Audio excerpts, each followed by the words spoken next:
Chittagong city corporation mayor ছাড়াই 3 দিনব্যাপী বিশেষ পরিচ্ছন্ন কার্যক্রম পরিচালনা শুরু করেছে চট্টগ্রাম সিটি কর্পোরেশনের কর্মকর্তা-কর্মচারীরা।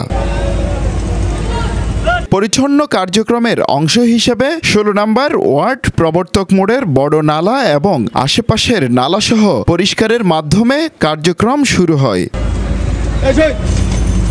আজ থেকে প্রতিদিন 2টো করে ড্রেন ক্রাশ প্রোগ্রাম শুরু হচ্ছে। এই প্রোগ্রামে বিশেষ দল 2 ভাগে বিভক্ত হয়ে কাজ করবে। তার মধ্যে 8 এবং 16 নম্বর ওয়ার্ডের নালা পরিষ্কার শেষ করে 15 নম্বর ওয়ার্ডে যোগ দিবে। 8 নম্বর ওয়ার্ড শেষে 7 নম্বর ওয়ার্ডে কার্যক্রম চলবে। এসব কার্যক্রমের মনিটরিং করবেন চট্টগ্রাম সিটি কর্পোরেশনের প্রধান নির্বাহী কর্মকর্তা শেখ মোহাম্মদ তহিদুল ইসলাম সহ 5 জন কর্মকর্তা।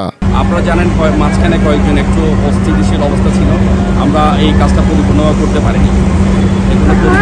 পারিনি কিন্তু আমরা আবার আমাদের শক্তি নিয়ে আমরা আবার কার্যক্রম শুরু করেছি এবং আমরা আশা করছি যে আমরা নগরীকে পরিষ্কার পরিচ্ছন্ন রাখবো এবং যে আমাদের যে খাল নালা যেগুলো বেদখল আছে সেগুলো আমরা দখল করব। পরিচ্ছন্নতা কর্মীগণ নিজের ওয়ার্ডের কার্যক্রম শেষে এই বিশেষ অভিযানে যোগ দিবেন।